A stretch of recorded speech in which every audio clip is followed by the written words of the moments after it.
हाँ ठीक है, सारे सांस्कृतिक कार्यक्रम को बंद कर दिया जाए और कॉपी निकाल दिया जल्दी। हाय हीरो, कल वाला वीडियो देख लेना रे, अब्सेंट डाल दे।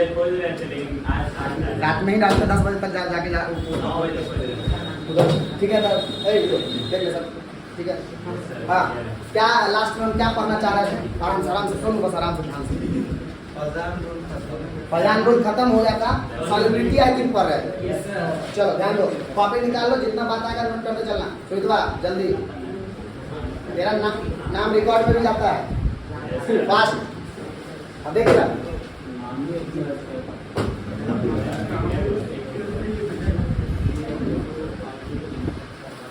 सॉलिबिलिटी वाला फैक्टर थोड़ा सा देखो। हम कल बात कर रहे थे कि कोई भी चीज भूलने के लिए बिजनेस का कॉन्सेप्ट का जरूरी है। क्या क्या कहानी, एग्जाम्पल ए मतलब कोई भी सॉल्यूट है, ये क्या है सॉल्यूट, अरे ए मतलब जुड़ा हुआ है, इसका एक मॉलिक्यूल, इसका एक मॉलिक्यूल जुड़ा हुआ है। और सॉल्वेंट भी है, पानी मान लो है, बी टाइप का सॉल्वेंट है, या तो इसके मॉलिक्यूल्स भी आपस में। भूलने का एग्जाम्पल बहुत तगड़ा देते क्लास में। कोई बाहर से ही बच्चा आया, इस क्लास में घुला हुआ कब फील करेगा? जब ये अपना से जो भयंकर दोस्ती था, इसको सिर्फ किससे दोस्ती था? किसी से। इसी दोस्ती को तोड़ करके अब इसका दोस्ती किससे हो जाए? ए से। और एक मिनट, ए का भी दोस्ती बी से तभी होगा जब ए अपना दोस्ती को। तो बॉन्ड को तोड़ने में एनर्जी की आवश्यकता होती है, और जब बॉन्ड बनता है तो एनर्जी रिलीज होता है। समझा? कहने का मतलब ए और बी के बीच में जो बॉन्ड बना, इससे जो एनर्जी रिलीज हुआ है ना, ये एनर्जी इस दोनों लागत एनर्जी से ज्यादा होना चाहिए। तब ये सॉलिबिलिटी का प्रोसेस चलता रहेगा, कंटिन्यू रहेगा, और वो घुलता जाएगा। हम और बुलाएंगे और वो घुलता चला जाएगा। समझ में आ रही बात? सॉलिबिलिटी होने के लिए क्या कहानी है कि इसको तोड़ने का जो एनर्जी हो, इसको तोड़ने का जो एनर्जी हो, समझ में आ रहा बात? और जब बॉन्ड बना तो उसमें ज्यादा एनर्जी रिलीज हो। इतना कहानी आपको ध्यान रखना चाहिए सॉलिबिलिटी के।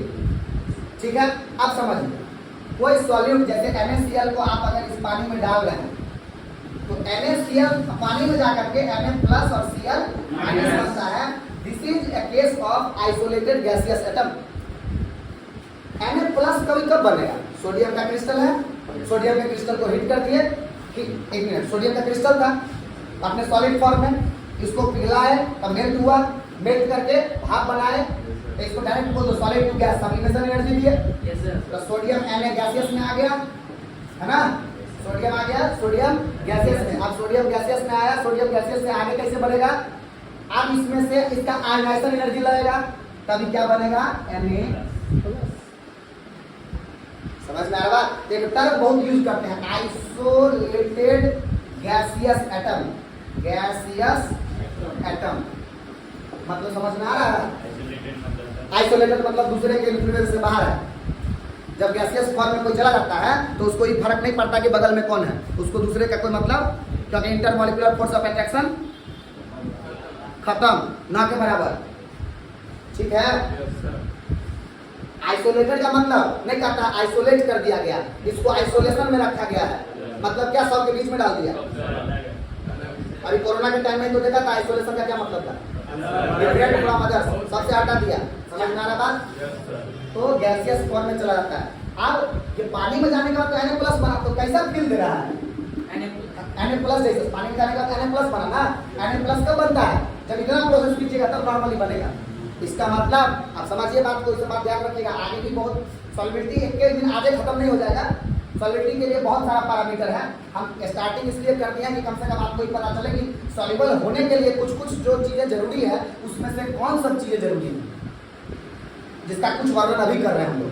जैसे आप बोलेगा तुम सर सही बात है कि पानी तो उसको इतना एनर्जी प्रोवाइड कर देता है। अगर हमको नॉर्मली करना पड़ता किसी नॉर्मल सोडियम को, तो हमको ही सब एनर्जी देना पड़ता यहाँ तक पहुँचाने के लिए। पानी में जाने के बाद सोडियम किस फॉर्म में आ जाता है? इतना एनर्जी इसको कौन दे रहा है? यही तो कमाल है, ये आपको सोचना चाहिए। जब पानी में जाकर के Na प्लस बनता है, इसका मतलब उतना एनर्जी इसको कौन दे रहा है? वाटर प्रोवाइड कर रहा है। ठीक है मामला इतना। अब एक बात बताओ, लैटिस एनर्जी इसी को तो कहते हैं। एक मोल मोल के दर में एक मोल किसी सॉलिड को, है ना, किस में कन्वर्ट कर देना, उसके कॉन्स्टिट्यूएंट्स आयन में। NaCl है अगर तो NaCl को Na प्लस और किस में कन्वर्ट कर दें, Cl minus. Na plus gaseous और Cl माइनस गैसियस। अगर सही से सोचा जाए तो पानी यही काम कर देता है इसको, Na प्लस और Cl माइनस में कन्वर्ट कर देता है।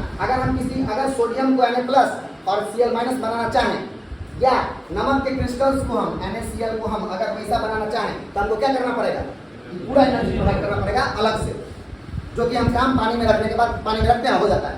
इसका मतलब पानी इतना एनर्जी उसको प्रोवाइड करता है। कितना एनर्जी, लैटिस एनर्जी के बराबर। और सर अगर Na प्लस को रखा जाए पानी में तो Na प्लस को कैसे पानी में रख देगा, Na प्लस को बनाएगा कहाँ से, बाहर से बना करके रखेगा, रख दो उसमें क्या कर लेगा, सिर्फ तब जो है सिर्फ तुमको एनर्जी प्राप्त होगा, खाली आगे लगेगा। वैसे भी यू आर ग्रेट अगला हुआ, पहले बहुत गोरा हुआ करता था, हर समय आग का बात किया, एक दो बार खुद झुलस गया। आग आग आग ऑलवेज आग। नहीं क्वेश्चन है, तुम इधर देखो, सुन ले बात समझ, पहले बात तो समझो कि पानी एक्चुअली करता क्या है। कोई चीज जा रहा है तो उसको Na प्लस में अगर तोड़ा, उसी Na प्लस में हम अगर सोडियम को अलग से तोड़े तो हमको इतना एनर्जी, जो कि या NaCl को ही तोड़ करके Na प्लस और Cl माइनस बनाए, तो इसी को तो लैटिस एनर्जी कहते हैं।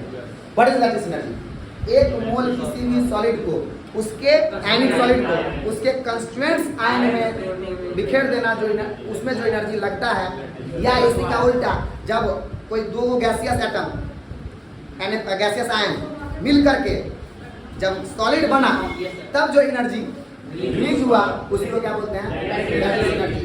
और यहाँ पे वो लैटिस एनर्जी अगर एक मिनट पानी में जाने के बाद अगर Na प्लस और Cl माइनस में टूट जाता है, इसका मतलब है कि वो एनर्जी पानी ही प्रोवाइड कर रहा है। इतना बात में कोई दिक्कत नहीं, समझ में आ रहा बात। एक मिनट अब आपको सोचना चाहिए इस मैटर में। सर आप बोले हैं कि बिजनेस का कॉन्सेप्ट है, मतलब ये तो लागत एनर्जी, जो कि एनर्जी किसके तरफ से लगा, पानी की तरफ से। इसका मतलब बात ये है कि ये होने के बाद जो अगला प्रोसेस होता है उसमें ज्यादा एनर्जी, उसी को कहते हैं हाइड्रेशन एनर्जी। आप याद है हम बोले जैसे ही जाएगा तो पानी का मॉलिक्यूल इसको O की तरफ से पकड़ेगा, O माइनस की तरफ से घेर लेगा, और थोड़ा थोड़ा बॉन्ड बना लेगा, पार्शियल बॉन्डिंग कर लेगा। बहुत सारा पानी का मॉलिक्यूल एगो सोडियम को घेर लेता है, तो पानी के मॉलिक्यूल इज कॉल्ड हाइड्रेशन। घेरना चारों तरफ से स्फेरिकल बना देना is called hydration sphere. Energy release is called hydration energy. समझ में आ रहा बात। अब आप बताइए, आपसे कोई पूछेगा कि पानी में सॉल्युबल होने के लिए हाइड्रेशन एनर्जी और लैटिस एनर्जी के बीच में कैसा रिलेशन होना चाहिए। पहले देखिए, hydration energy delta H hydration, समझ में आ रहा बात, is greater than delta H lattice. ये सही कंडीशन है, या delta H hydration is less than delta H lattice. किस केस में घुलना ज्यादा होता रहेगा, पहला केस में। तब ये घुलेगा जब हाइड्रेशन एनर्जी, समझ में आ रहा बात, क्योंकि वही फेवरेबल कंडीशन होगा। समझ में आ रहा बात, वरना वो काम जब इसको पता है कि लागत लगाएंगे, और एक्चुअली बोले फिर वही बात का जो पूछा था सर पहले कौन लागत लगता कहाँ से, साइमल्टेनियस प्रोसेस है। मैग्नेट वाला कहानी जहाँ पर किसी को दिए थे, साइमल्टेनियस प्रोसेस है, लेकिन हम इसको स्टेप बाय स्टेप बता रहे हैं। ऐसा थोड़ी है कि पहले वो एनर्जी लगाता है, उसके बाद एनर्जी रिलीज होता है, तो अपना खर्चा काट करके डायरी में लिखता है, आखिर इतना प्रॉफिट हुआ। ये बड़ी अच्छी वो इंसान है। नहीं हमको डाउट नहीं, हमको तो वो लग रहा है, तुम ही पे डाउट। हमको तो सोडियम वोडियम ही तुम्हारे सामने अभी साल लगता है, कर ही नहीं पाएगा। नॉन लिविंग थिंग्स कहाँ से लिखेगा हिसाब, उसके बारे में नहीं है सर। ठीक है सर, ये बात तो समझ समझा इसका बात, समझ रहा है, इतना कोई दिक्कत। तो हाँ इस बात को लिख ले कि हाइड्रेशन एनर्जी वाला कहानी लिख ले। समझ में आ रहा बात? For an ionic solid to be soluble in water, for an ionic solid to be soluble in water, its hydration energy should always be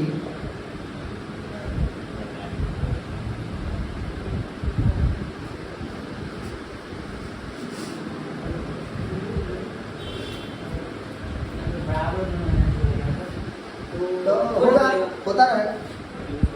greater मतलब ग्रेटर देन इक्वल टू लिख ले।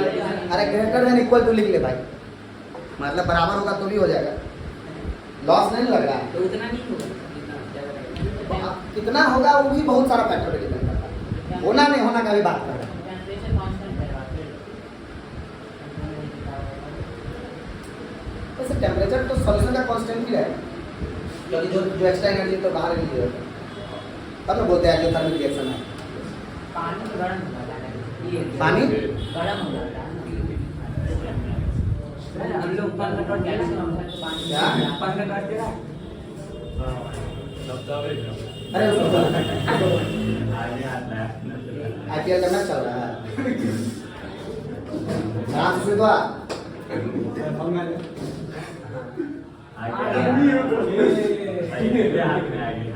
जल्दी जल्दी बंद कर। तुम है इसीलिए तो टेंशन है सुने। ठीक है मामला इतना ठीक है, आएगा कहानी देखिए, इससे आगे चल।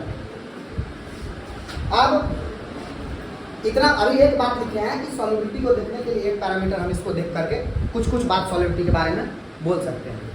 अब सर जी हाइड्रेशन एनर्जी किस बात पर निर्भर करता है? ये तो हमारा देखने का काम, हाइड्रेशन एनर्जी किस बात पे निर्भर करता है, समझ में आ रहा बात? देखिए सुनिए, एक बात बताइए, हाइड्रेशन एनर्जी क्यों रिलीज होता है? क्योंकि कोई आयन है ना, जैसे Na+ है ना, इसको पानी घेर लेता है, ठीक है? पार्शियल बॉन्डिंग करता है, परमानेंट बॉन्डिंग नहीं। कैसा बॉन्डिंग?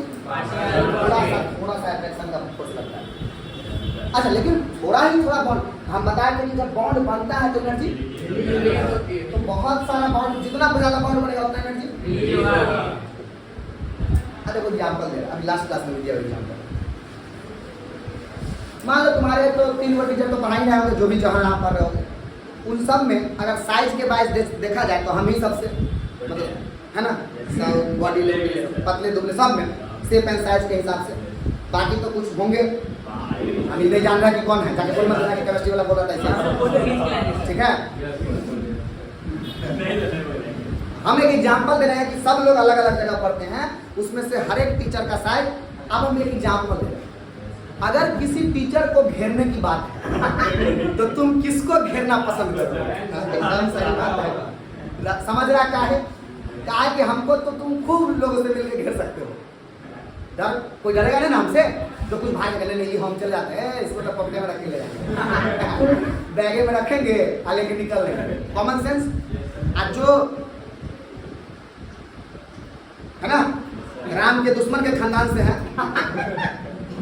तो उनको घेरना थोड़ा, तो किसका घेरा जो है तो खतरनाक वाला तो लोग बना देंगे मेरा, उन लोग का। तो बता कि पानी जो है तो किस हम अपना ये कहानी सुना था बार ना, एक सुना किसका हाइड्रेशन स्पेयर मतलब वो पानी के वाले घेरता है वो बिगर होगा, छोटा वाला आयन का कि बड़े वाला आयन? तो किस केस में ज्यादा एनर्जी रिलीज होगी? तो जितना छोटा आयन होगा उसका हाइड्रेशन एनर्जी ज्यादा होगा। ये बात परमानेंट है, सबके लिए सही है। जितना छोटा आयन होगा उसका हाइड्रेशन एनर्जी उतना ज्यादा होगा।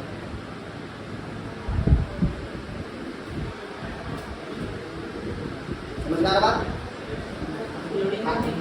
हाइड्रेशन एनर्जी ठीक है, इज डायरेक्टली प्रोपोर्शनल टू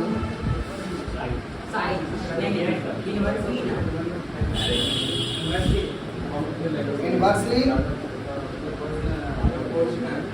ज्यादा लोग उसको घेर लेंगे, ज्यादा जितना बॉन्ड ऐसे हो जाएगा और जितना बॉन्ड बनेगा उतना एनर्जी रिलीज होगा, तो इसीलिए उसका हाइड्रोजन एनर्जी ज्यादा होगा। इनवर्सली प्रोपोर्शनल टू इतना कहानी का निष्कर्ष है। अगर हम निष्कर्ष खाली लिखा के समझा दें तो मजा आ रहा है, सबको घेरेगा। हम एगो का एग्जाम्पल लेके बता रहे हैं, सबको घेरेगा। ठीक है मामला। अब अगला कहानी इसी से अभी हम लोग मेटेलिक हैलाइड का बात करेंगे। किसका बात करेंगे? Metallic halide. अच्छा, और लैटिस एनर्जी जो है सो देखो किस बात पे डिपेंड करता है। लैटिस एनर्जी यू से डिनोट करता है लैटिस एनर्जी को। लैटिस एनर्जी Q1 Q2 क्या समझ रहे हैं? दोनों लैटिस जो बना है आयनिक सॉलिड का, उसमें दोनों का चार्ज होगा और उसके बाय आर है क्या एक्चुअली? वो आर है ये दोनों आर प्लस अरे ठीक है ना? क्या हो गया रे? पानी दे उसको थोड़ा सा। तेरे कारण ही माहौल खराब है। बसिया पानी और टटका पानी बिस्लरी का पानी लाके लेता तो बसिया पानी करता। फिर इतना देर से एक समय निकला तेरे मुंह से। रेंजर में है ये R प्लस मतलब समझा? आयन का रेडियस NaCl बना है तो ये Na प्लस क्या है? R प्लस और Cl क्या है?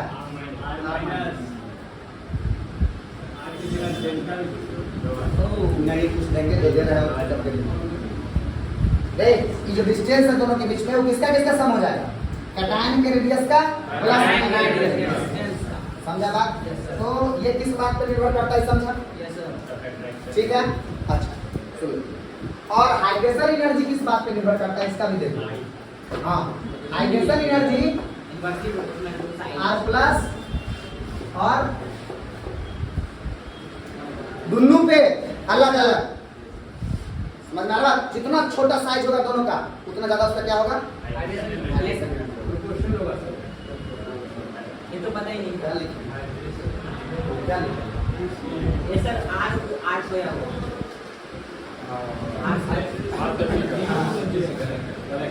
समझ गया और सोया हुआ है। नहीं सर, इसको लगना चाहिए।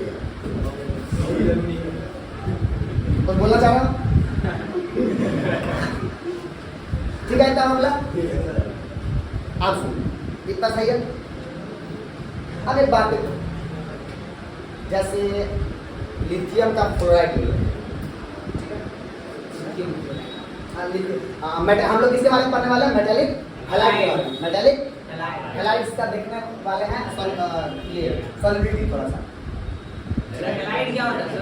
अरे हैलोजन ग्रुप 17 के एलिमेंट को क्या बोलते हैं? कौन कौन आता है उसमें?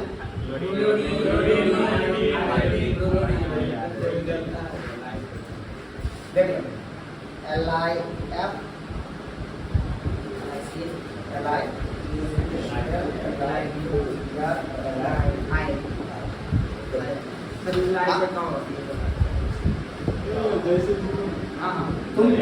तुम चुप रहो।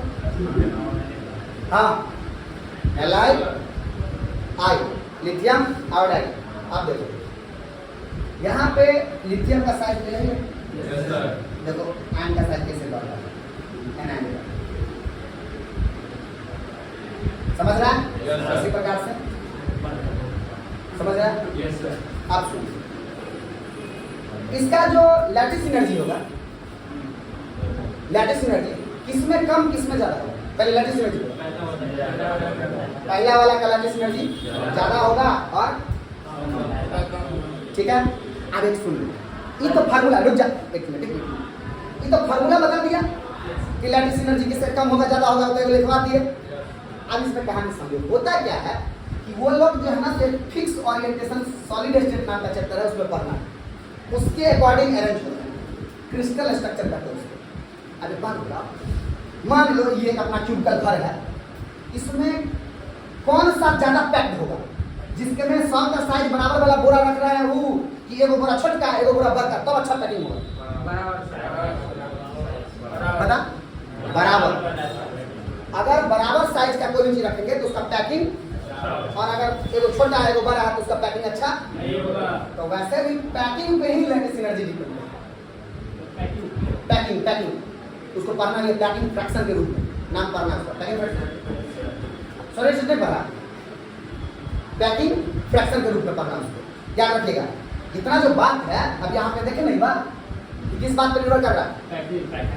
तो कहने का मतलब है कि ये क्यों ऐसा हो रहा है, जनरली जितना छोटा होगा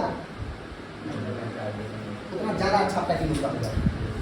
ये बात चलिए करेंगे बाद में। यहाँ पे बता दिए कि फॉर्मूला से कैसी बात आया। अब ठीक है, तो सबसे ज़्यादा लैटिस एनर्जी और सबसे कम लैटिस एनर्जी, कोई दिक्कत। अब हाइड्रेशन एनर्जी, यहाँ पे इस दोनों का हाइड्रेशन ज़्यादा होगा और यहाँ पे इसका तो ज़्यादा होगा ही होगा और इसका कम होगा। ठीक। अब बात को समझिए, ये देखिए दिमाग यहाँ पे लगेगा। इसका लैटिस भी ज्यादा, लागत भी और हाइड्रेशन भी ज्यादा। इसका लैटिस कम, हाइड्रेशन एगो का ज्यादा एगो का कम, ठीक है। सर तो ये अच्छा सुन लो, बहुत दारू ना, एक मिनट रुकना ही है। पहले पूरा सब मार दो, कपड़ा मार दो, पहले कॉन्सेप्ट दे, बड़ा मत देख। अब यहाँ पे ना हमको डाटा एग्जैक्ट नहीं पता है, हमको ट्रेंड समझना है चीज़ों का। जैसे समझो, मान लो लैटिस बहुत ज़्यादा होगा तो इसका लैटिस है 500, जब ये पानी में डालेंगे तो इसका हाइड्रेशन 500 से ज़्यादा आना चाहिए। समझ में आ रहा बात? 500 से ज़्यादा आना चाहिए कुछ हो। Yes sir. अब इसका जो लैटिस है, इसका लैटिस ये कम होगा, इसका लैटिस कम होगा, ये मान लो होगा 300, समझा बात। तो इसका लैटिस होगा कम, इसका हाइड्रेशन भी इससे कंपैरेटिवली कम होगा, इसका हाइड्रेशन ज्यादा होगा। जैसे समझ चलो ये जो है ना, इसमें देखो लिथियम का तो सेम है दोनों में हाइड्रेशन, यहाँ फ्लोरीन है छोटा है ना, यहाँ आयोडीन है बड़ा है ना, हाइड्रेशन भी इससे, लेकिन लागत भी तो कम था तो सॉल्युबिलिटी ज्यादा हो जाएगी इसकी। यही कॉन्सेप्ट है, समझिए। 500 आप खूब रिलीज करेंगे, 500 से ज्यादा रिलीज कीजिएगा तब ये ना दोनों मिला करके। यहाँ लैटिस लागत 300, उधर एक के यही दे देगा। सर अगर वहाँ भी लैटिस में 500 ले ले तब उधर कहाँ से इसको 500 लेने से कम ना लेगा, इसका लैटिस एनर्जी ज्यादा होगा, उसका लैटिस एनर्जी कम। क्यों? क्योंकि इंटर न्यूक्लियर डिस्टेंस यहाँ पे कम है और यू किस पे डिपेंड करता है, Q1 Q2 तो सब +1 का -1 का बस R पे डिपेंड करेगा। Yes sir. समझा? इतना बात का अब एक चीज गौर करो, जितना मिसमैच ज्यादा हो रहा है उतना सॉल्युबिलिटी बढ़ रहा है। तो इतना बात कॉन्सेप्ट को एक लाइन में दिखाते हैं। For metallic halide solubility it depends upon ionic mismatch. जितना ज्यादा मिसमैच होगा उतना अच्छा सॉल्युबिलिटी होगा। फॉर मेटालिक हैलाइड इतना कॉन्सेप्ट को एक लाइन में क्या लिखेंगे? For metallic halide solubility is directly proportional to mismatch size। ये ट्रिक हो गया, इसमें कॉन्सेप्ट नहीं है कुछ भी, कॉन्सेप्ट यहाँ का भी समझाया।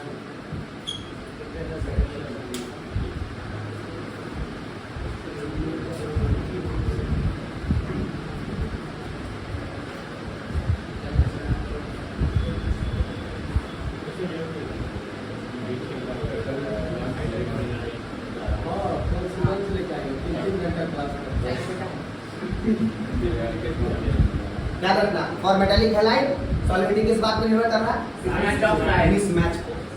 ठीक है, ध्यान रखना।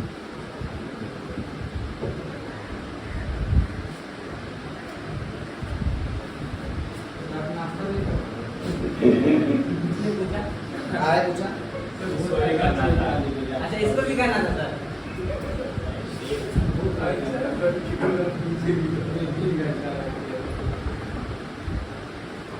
हम भूख में इंसान को ही खाते हैं और तुम मेरे प्रिय नाश्ते में से हो। कल से हम पूछना भी चालू कर रहे हैं, याद रखिएगा जितना पढ़ाए हैं। जैसे कल आज जो पढ़ाए हैं वो कल पूछेंगे जी। ये किसी को रेंडमली ट्राई कर दिए, बताइए ये क्या होगा कल जो पढ़ाए थे उसमें से। तो प्लीज आप अपने रिस्क कहीं क्लास में ही कर दें। पढ़ के आइएगा, पहले कर रहा हूँ। मेरे रूल रेगुलेशन पे आप लोग आ गए, समझ लीजिए। कल से जैसे मैं आया पूछूंगा, दे दूंगा कोई ऐसे करके, बताओ इसमें सॉलिडिटी कौन किसका ज्यादा होगा किसका कम होगा। सर लेकिन आप तो बोले आज पढ़ाए थे कल पूछेंगे, तो भाई आज पढ़ाए थे कल पूछेंगे, यही चीज आज वाला परसों नहीं पूछेंगे। जितना भी पीछे पढ़ाया उसमें से कुछ भी नेक्स्ट क्लास में। केमिकल बॉन्ड उस चैप्टर का नहीं, इस चैप्टर का एक चैप्टर पढ़ाया तो जो चैप्टर ऐसा आप एडमिक्स से पूछिए। ऐसे कैसे पढ़ाएंगे? रूल हम बना रहे हैं, आप लोग नहीं। नहीं सर, नहीं बोलेंगे, आप नहीं बोलेंगे। यहाँ पे देख तक नहीं बोलेंगे।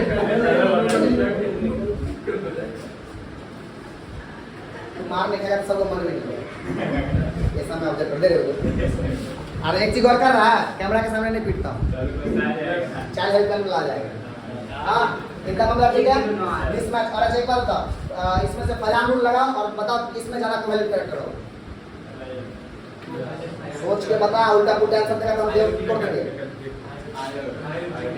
सबसे ज्यादा लिथियम आयोडाइड। लिथियम आयोडाइड में समझ में आ रहा बात?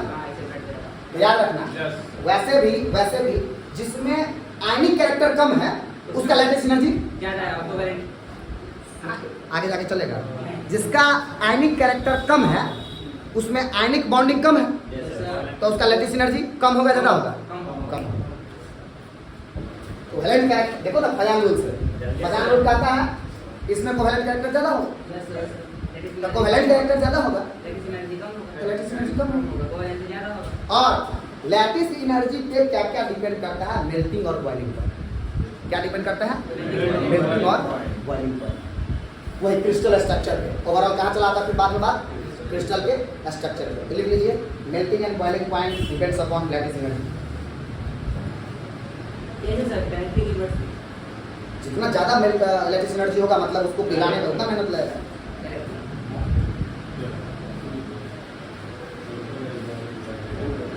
Melting and boiling point depends upon lattice energy.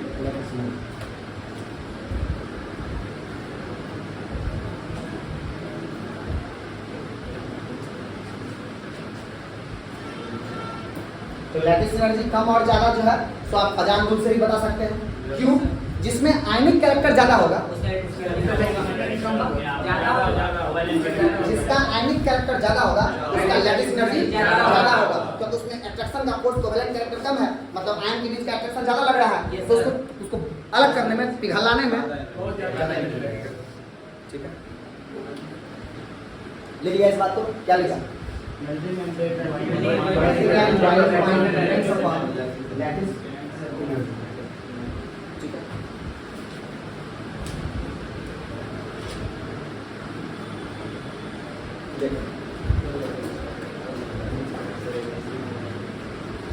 Hydration का बता दिया कि वो किस बात पर निर्भर करता है? रेडियस वाला कॉन्सेप्ट बता दिया हाइड्रेशन का। ठीक है, उसके बाद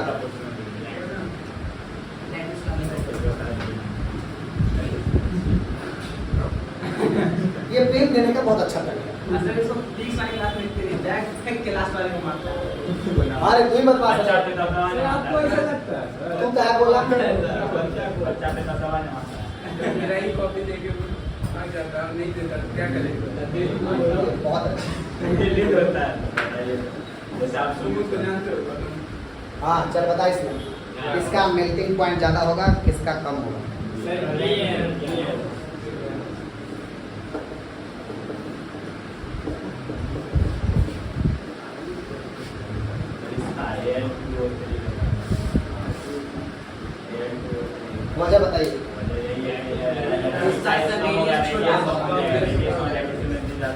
अभी एक बात देखो, अभी तुम खजान रूल लगा दो तुरंत,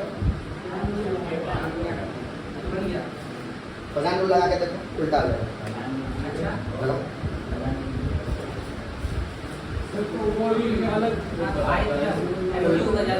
एमजीओ का ज्यादा आएगा, उसमें आयनिक का कैरेक्टर समझ रहे हैं आप, देखो। हाँ वैसे तो कल से याद दिलाने की जरूरत नहीं पड़ेगी, कल से आपको याद ही रहेगा। एप्स जितना ज्यादा कैटायन का साइज होगा, जितना छोटा कैटायन का साइज होगा, जितना बड़ा एनायन का साइज होगा, उतना बड़ा चार्ज। ठीक है, अब एल और ऑक्सीजन में अगर देखा जाए तो एल एल्युमिनियम 3+ का साइज छोटा और ऑक्सीजन का तो सबका सेम ही साइज है, तो उसमें खजान रूल के अकॉर्डिंग कोवेलेंट कैरेक्टर ज़्यादा होगा। समझ में आ रहा बात? तो इसीलिए एक्चुअली ये समझाना है हमको, ध्यान रखिएगा कि जनरली आपको किसी भी एक चीज़ को देख करके कोई एक बात से सिर्फ कोई भी चीज़ डिसाइड नहीं होगा, बहुत सारा फैक्टर होता है उसको डिसाइड करने के लिए। तो हम लोग जो ट्रेंड पढ़ते हैं, जैसे एक बार में कोई चीज़ पढ़े इस चीज़ के लिए, तो उसी बात के लिए वैलिड है केमिस्ट्री में। यूनिवर्सल ट्रेंड हम लोग डिफाइन नहीं कर सकते किसी भी चीज़ का। जैसे सॉलिबिलिटी क्या, तो हम अलग से क्या लिख पाए, किसका सॉलिबिलिटी, मेटालिक सारे का नहीं कह सकते। समझ में आ रहा बात? सबका अलग अलग से जब पढ़ेंगे, किसी का अलग अलग ग्रुप का, तो अलग अलग तरीके से डिस्क्राइब करेंगे। इसीलिए आप ध्यान रखेंगे कि केमिस्ट्री में अभी जितने बात कर रहे हैं हम लोग, तो इसीलिए हमने स्पष्ट लिखवा दिया किसका सॉलिबिलिटी, क्योंकि सॉलिबिलिटी बहुत चीज़ों का डिपेंड करता है। ठीक है, उसी प्रकार है इसमें आप अगर आप मेल्टिंग पॉइंट देखिएगा रेडियस के अनुसार, तो आपको समझ में आएगा कि किसका ज़्यादा होगा। खजान रूल में देखिएगा, समझ में आ रहा है? अब बात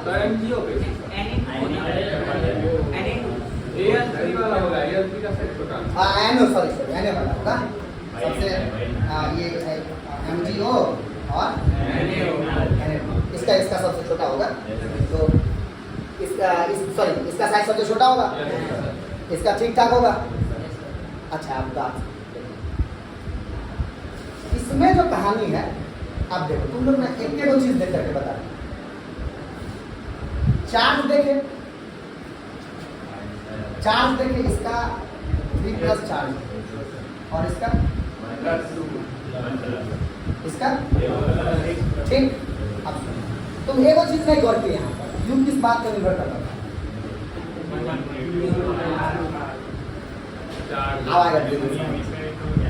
रुको ना, मतलब यही बात कर तुमको कहना है, एक चीज देख करके आप डिसीजन का है, बहुत सारा फैक्टर होता है किसी चीज को डिटरमाइन।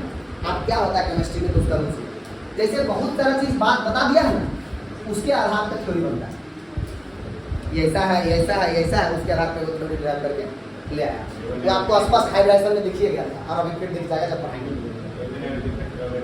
हाँ, वही बात है कि उसमें अब देखो यहाँ पे चार्ज कितना आ गया, अगर Na का बात करो, यहाँ +1 चार्ज और -2 चार्ज, तो कितना चार्ज कितना है, 2 और 1 गुने 2 और 1 ठीक है। अच्छा, रेडियस यहाँ ज़्यादा होगा, नो डाउट, पहला किसमें रेडियस ज़्यादा होगा। अब एल्यूमिनियम में आ जाइए, 3 और रेडियस छोटा होगा, कितना मतलब ठीक है, रुकिए ना, कितना मतलब ठीक है, रेडियस इसका छोटा होगा, रेडियस इसका स्मॉलर होगा, इसका रेडियस ठीक, आगे पता है, वैसे भी वैल्यू ज्यादा आएगा। अब इतना मतलब ठीक है, लेकिन अगर खजान रूल से देखिए, तो सबसे ज्यादा कोवेलेंट कैरेक्टर इसी में आएगा, तो कोवेलेंट कैरेक्टर ज्यादा है, मतलब आयनिक कैरेक्टर कम, मतलब इसका क्या होना चाहिए, समझ में आ रहा बात, लैटिस एनर्जी कम, खजान रूल से ही अलग आ रहा है, और इसमें अलग आ रहा है। सारा का कंबाइंड इफेक्ट से आंसर आता है।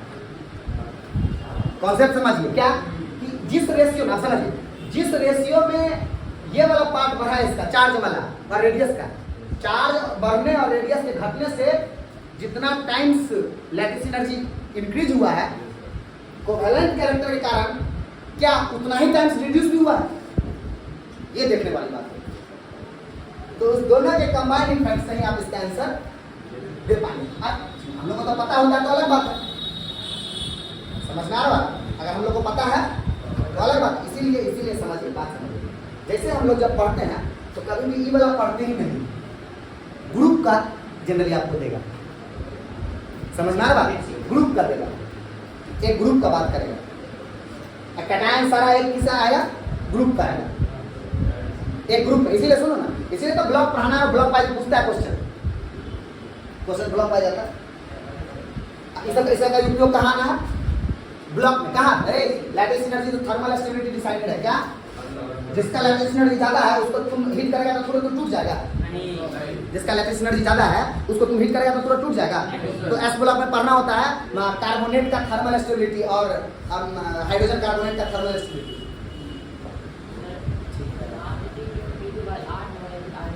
आर होगा, समझ में आ रहा?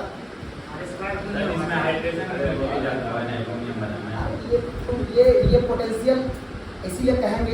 एनर्जी का टर्म जो पढ़ा था इडियट, उसमें आर स्क्वायर था। हाइड्रोजन एटम के लिए जो एनर्जी डिफाइन किया था उसमें क्या था? अरे वैसे ही बता रहे, फोर्स बराबर ना होता है K1 × R स्क्वायर, और फोर्स इनटू डिस्टेंस बराबर एनर्जी। ऐसे भी सोच लेगा, आर से आर कैंसिल। वही में लिखा हुआ है।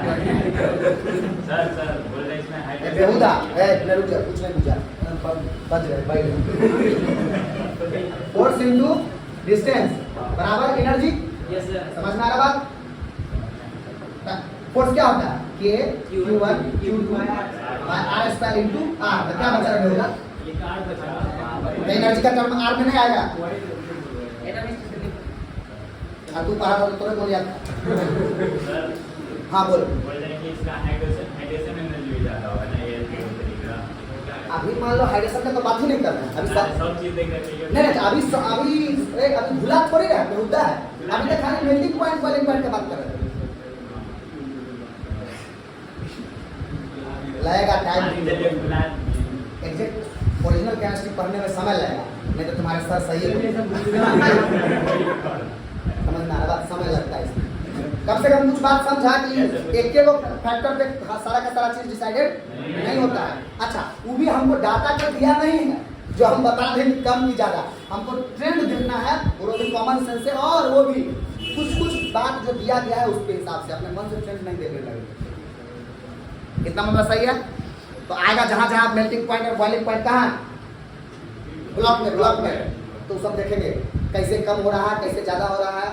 अच्छा, और भी बात है कि वो एक्चुअली जो फार्मूला कहाँ से आ गया है? मिसमैच वाला क्रिस्टल स्ट्रक्चर से आया हुआ है। समझ में आ रहा? सब इंटर रिलेटेड चीज है। तो ये सर बोल देते हैं आपके कुछ सर लोग पहले चलो में तलाए सर जी, पहला चल जहाँ जल्दी होगा वहीं तलाएंगे। जो भी बोले हमको याद नहीं है कि कौन बोले। बहुत सारे टीचर बोलते हैं मूल कंसेप्ट नहीं पढ़ाए फल। समझ में आ रहा बात? वैसे बात बोलते हैं बहुत ही सही बोलते हैं। कल ही हम बोले सब सही बोलता है। बोलिए अभी बोलो।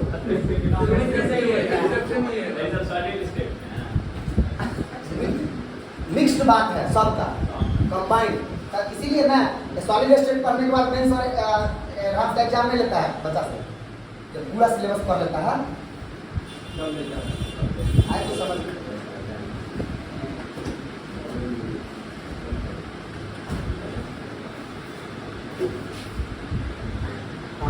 अब आ जाओ कोवेलेंट बॉन्ड। ये मेटेलिक और आयनिक बॉन्ड का इतना ताल्लुक है। अब आ जाओ इसमें। लंगूर नाम का एक साइंटिस्ट था, पहला बार कोवेलेंट बॉन्ड को डिस्कवर लैंगमुर था।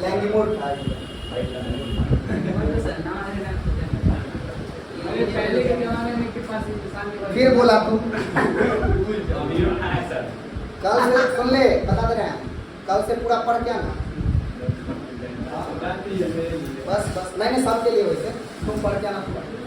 कोवेलेंट, पापा का भी नंबर मेरे पास है। कोवेलेंट का मतलब शेयरिंग से जो बने, इलेक्ट्रॉन क्लाउड। सीधा बात लिखा, छोटा बात नहीं करेंगे। इलेक्ट्रॉन क्लाउड के शेयरिंग से जो बॉन्ड बनता है उसको कौन सा बॉन्ड बोलते हैं? Covalent bond. ठीक है? इस क्लाउड को वेवलेंथ कहते हैं। नहीं,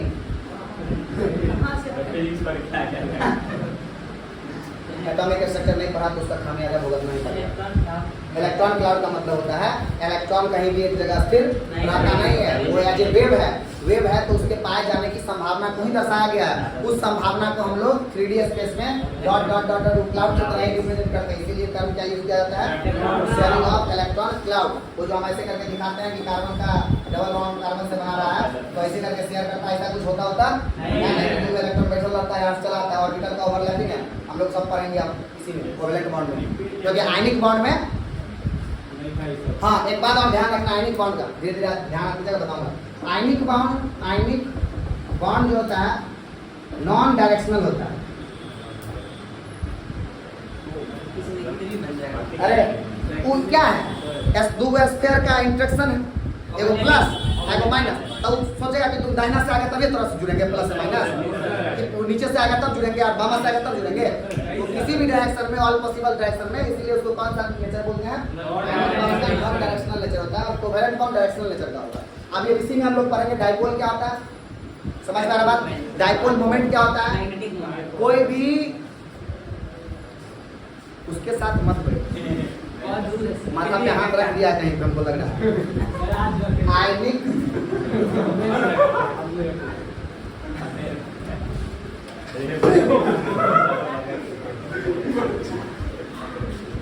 ठीक है, आयनिक बॉन्ड कैसा होता है, नॉन डायरेक्शनल। आपको कोवेलेंट बॉन्ड में समझिए, आपको पता है ये ऑक्टेट क्या पूरा करना चाहता है, ठीक है। अच्छा फजान में वो बात बचल है, वैसे देखो फजान रूल में वो बात बचल है, स्यूडो इनर्ट गैस कॉन्फ़िगरेशन वाला कहा है, स्यूडो इनर्ट गैस कॉन्फ़िगरेशन, ठीक है।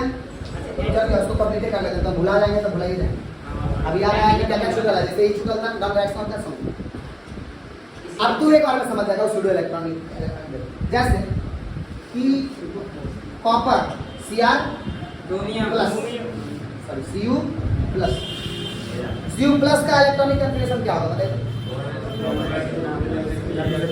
4s1 3d10 4s 3d10 3d फिर उससे पहले आगे लिख Cu प्लस लिखा है, और उसके पहले क्या लिख देगा, AR हो गया। आर्गन का लिखा के, और कॉपर प्लस का S1 आएगा, ये कॉपर करना होता है।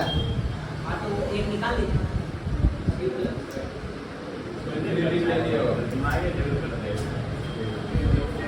4s1 में से वो नहीं निकलेगा, Yes, इसी में से sir. निकालते हैं। नहीं S में से। Cu प्लस का क्या होगा, 4s0, यस सर। समझ में आ रहा बात। तो आप सुनो, 29 हाँ 29 में से गया 28, यस सर। तो इसका लगभग इलेक्ट्रॉनिक कॉन्फ़िगरेशन क्या आ गया यार, सब आर्गन में क्या होता है लास्ट में, 3s2 3p6 और 3d,